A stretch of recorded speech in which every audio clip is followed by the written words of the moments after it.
Have you ever witnessed a quiet act of kindness that rippled into a life-saving miracle? This touching tale of compassion and second chances will warm your soul. Stay with us.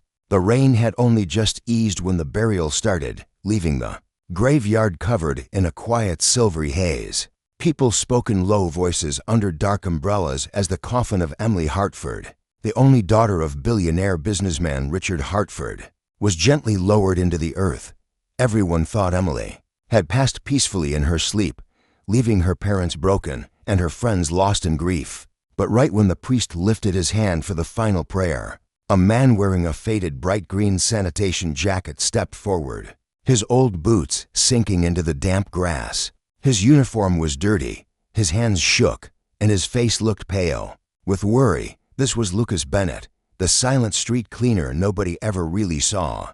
In that moment, every person froze as he pointed toward the coffin with absolute certainty. She's still alive. If you believe in compassion, miracles, and second chances, please like this video, leave a comment, share it with someone who needs hope, and subscribe to Kindness Tales Stories. Also tell us in the comments, from which corner of the world are you watching today? The mourners stood stiff while Lucas remained there, soaked and afraid, yet guided by something stronger than fear. He wasn't used to speaking in front of rich crowds or powerful families. He had always lived in the background of a world that looked straight through him. Yet today, everything rested on his voice being heard. Emily's father stared at him with shock and anger mixed together, but Lucas never looked away. For years he had cleaned the same sidewalks where Emily walked her dog every morning, where she smiled at him like he actually mattered, where she stopped to ask how his day was going while others hurried past. She was the only person who ever saw him as a real human being, and he knew something about her illness that everyone else had missed. Lucas described the night he found Emily collapsed on a park bench, pale yet still breathing very weakly. He called for help, stayed right beside her, and asked the paramedics to check her heartbeat twice because it was so faint it almost disappeared. He remembered one medic mentioning a rare disorder that can cause deep comas, with almost no visible signs of life. Somehow, between the hospital rush and the family's pain, that detail got lost when the doctor later declared her gone. Lucas was pushed away and told he was wrong, told a street cleaner had no right to question experts. But he could never forget how her fingers had moved slightly in his hand that night. A tiny plea asking someone to notice, now standing at the edge of her open grave. He begged them to listen again. His voice shook at first, then grew steady. As he spoke from his heart, he told them how Emily always showed kindness to people like him, how she left warm food near the bins for homeless animals, how she once stood up for him when teenagers laughed at his job. He said he owed her his courage to stop this funeral today, and as everyone listened, the silence changed from anger to a slow, heavy realization that maybe this tired man in dirty clothes had seen what they all missed. The priest asked for the coffin lid to be lifted once more, even though some relatives protested. Richard Hartford, deeply moved by Lucas's honest words, gave a small nod. The lid opened slowly, showing Emily's peaceful face framed by her soft brown hair. Her mother pressed a hand to her lips, bracing for fresh pain, but Lucas stepped closer and asked them to hold a little mirror under Emily's nose. For several long seconds nothing happened.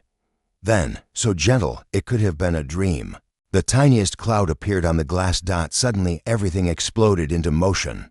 Doctors among the guests rushed forward. They found a pulse, almost too weak to feel, but real. Emily was carried out of the cemetery amid tears, running feet, and prayers of disbelief. Lucas stood still as the ambulance lights disappeared, his heart racing with careful hope that he had saved her.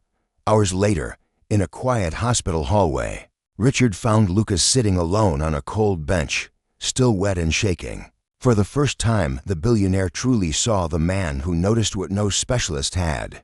Emily had fallen into a rare coma that looked exactly like death, and Lucas's voice had stopped a tragedy no family could survive.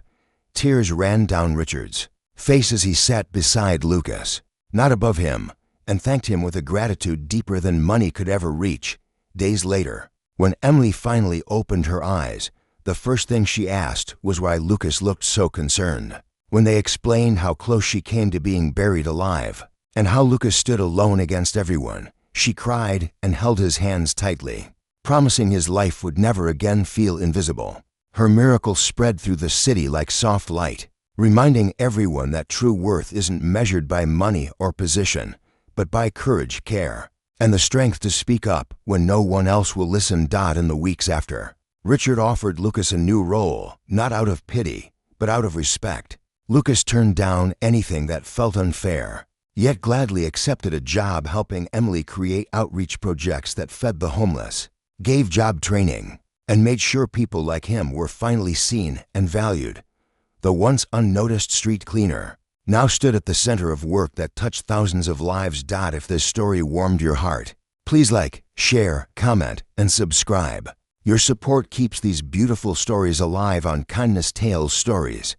Before you leave, tell us in the comments which moment touched you the most. And so the world learned that real heroes don't always wear expensive clothes. Sometimes they wear old gloves and faded jackets, carrying the quiet bravery to speak the truth when everyone else looks away. Because of one such hero, Emily lived, and countless others found hope again.